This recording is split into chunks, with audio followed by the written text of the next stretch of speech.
He is ready to shock everyone. And before I get into who I'm talking about, I'm AP, your host, your Cavs, and I'm going to talk about this guy a little bit, and then I'll kind of tell you who I'm talking about real quick. But this kid, only 24 years old, didn't play high school basketball. Grew up in the city of New York, and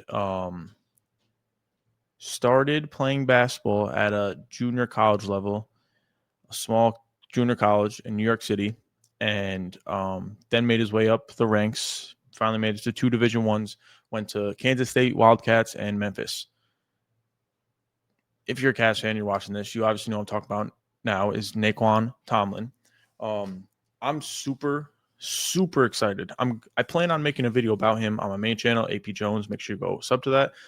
I want to like kind of deep dive into his kind of basketball career, I guess.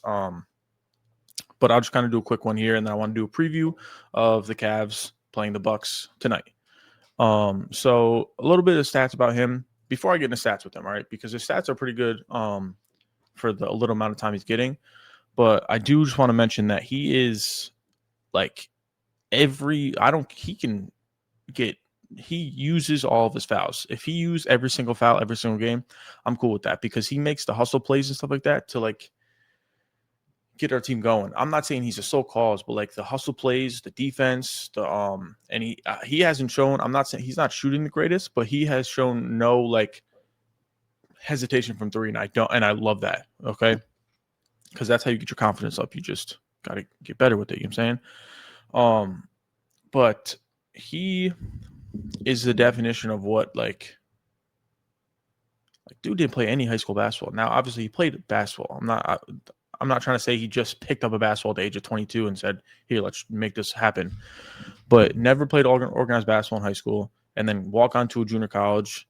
Obviously, play well enough to then remove up the ranks and go to two Division Ones, and then he graduated. He's 24 now, so he's not old, but like he went through his whole college career, you know what I'm saying? So he definitely learned a lot. And you could tell that the only thing he's really lacking is his shooting, right? But his confidence is getting up, at least from the games I've seen. Like every time it's open and it gets on the corner, something like that, he's letting it fly, which I'm cool with. But with all that being said, this man is averaging 7 points and 4 rebounds on 12 minutes a game. Now that obviously doesn't really tell us a lot about his defense, which also is very, very good for us. And he's a 6'8", small forward, power forward, 3-4 type player. So it's looking very, very good for us. And he's only doing this on 12 minutes. Now, obviously, I don't like to look at like the per 36 and per all that stuff stats. But if we were to look at those, which I don't have those right now, but if we were, it would be pretty nice. We're looking at if he just doubled his points, I don't even know what.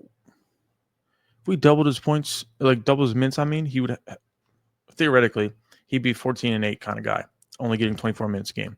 Obviously, I get that's not how basketball works, but theoretically, like the per 36 and all that stuff, like his would be pretty nice. He's shooting 90% from free throw line, 52% from the three, and I also stand corrected, so I'm going to take back. Well, no, I'm not going to take anything back. He's shooting 0% from three this year. I just like his confidence that when he does have an open shot, he's going to take it. He's not shying away and like either giving it up or just forcing a drive or something like that. And he's not forcing them either. Like I'm not saying he's taking contested 3-pointers. He's not doing that either. So he'll get that down once the minutes go up to get the chemistry with the guys and stuff like that. Because I think this is his only. He was with the Charge a lot last year, so this is like the first time getting like real minutes with us and stuff. So with that being said, I do want to make a video on Naquan Tomlin, like on main channel AP Jones. So make sure you go check that out. But I really want to go more in depth in his story. Maybe not like his upbringing. I don't know him like that, but like his basketball wise, I want to talk about and kind of deep dive into like his stats in college and stuff like that. So if you guys want to check that out, make sure you check that out. But let's get into the preview for the Bucks game tonight at 7 p.m. The Cavs are coming off we just lost to the Raptors, I believe. Yep. Maybe I'm lost. I don't know, guys. I don't think I'm lost though. But we're coming off a loss to the Raptors, right? And we no. Wow. Okay, guys, bear with me. I'm going not. I try to manage a lot of things. We're coming off a win of the Memphis Grizzlies. I don't know why I'm talking about that. I already talked about that. I won't get into that. Just bear with me, okay? We are not coming off, but we beat last time we played the Bucks. Holy crap. The last time we played the Bucks, we beat them 118-113, and our strategy seemed to be let Giannis do whatever he wants and kind of keep everyone else in bay. And it kind of worked. We squeaked out a victory there. Giannis had 40 against us, 40, 14, and 9. So he had a monstrous game. So what I kind of want to see tonight, I should say, is Evan Mobley and Jared Allen step up. The starting lineup is probably going to look the same. It's right down below me, as you can see. Probably going to be Donovan Mitchell, Sam Merrill, DeAndre Hunter, Evan Mobley, Jared Allen. As Jalen Tyson, Max Strus, and Darius Garland are still out. It does say Giannis is a game time decision for us in this one.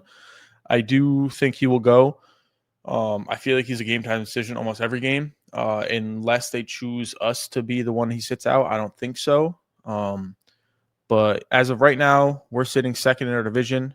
We're 3-0, I believe, in our division. We beat the Pistons and the Bucks, and then I can't remember the other team in our division. I'm really bad with this stuff. I'll get better though. I promise. But yeah, Indiana. Yeah. Oh, I'm pretty sure we beat Indiana too. Or no, Chicago too. It will beat Chicago. Okay, yeah. So we're 3-0 in our division. I believe third or fourth in the East, and the Giannis led Bucks are eighth or something. So we're pretty close. So this does hold some weight. It also holds some weight because Giannis almost dropped the 40-point triple-double on us last time.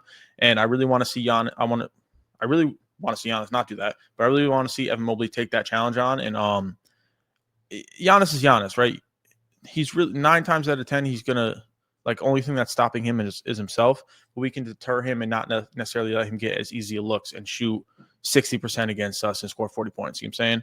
So I really want to see, really want to see Evan Mobley step up there. So that's my one takeaway that I want to not takeaway. That's my one goal I want to see for us. And I want to see guys like Craig Porter Jr. and Jalen Tyson step up, right? We can talk about their play of recently, but I hyped them up a lot, and then they kind of went away in the Grizzlies game, right? Didn't really play much, which isn't their fault also. But Craig Porter Jr. got 13 minutes and Tyrese Proctor got 4. But I want to see them step up, whether that means now, obviously, if they get 4 minutes each, they can't do much, which I understand that. I won't hold that against them. But if Craig Porter Jr., which it's leaning towards he's going to get some more minutes than Proctor, especially when Donovan Mitchell is playing. But if Craig Porter Jr. gets 15 to 20 minutes, I'm expecting him to produce a lot. And I'll bring him in just because I'm not expecting a lot from him, but every time he gets on the court, good things happen. Not necessarily because of him, but just the energy he brings. I want to see Naquan Tomlin get more minutes. He had 18 minutes against Memphis last game on Saturday. So I want to see him. He doesn't really necessarily. I don't care if he does anything on offense. I just want him to play defense and just get hustle plays. That's my biggest thing with him because we need more of that, right? We got guys like Jared Allen who will do a little bit of everything as a center besides shoot threes, but that's okay. We don't really need him to do that. And I want to see DeAndre Hunter have a bounce back game because he's playing very well for us. And then he kind of had a stinker against Memphis. Thankfully, it didn't matter because we pulled the win out because I think Donovan had the 14-point fourth quarter. But I don't want to talk about the Memphis game too much. The Bucks game, I don't really get too much into stats, but I have stats in front of me. Yeah, I hate using this stuff because literally basketball is so crazy. You can go in any different directions. But according to the ESPN analytics, the matchup predictor, we're 78.2, they're 21.8. So we're supposed to win this game, right? The spread's 6.5. We're supposed to win this game. Even with our star point guard and our young star and our possibly starting 2-guard out. With that being said, though, make sure you guys stay tuned for all your Cavs news and rumors. Make sure you check out my last video.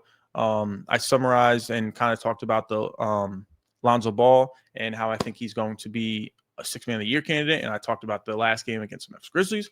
But But yeah, with that being said, stay tuned for all the news and rumors about the Cavs coming to you from me, your boy AP. I'm out. Deuces.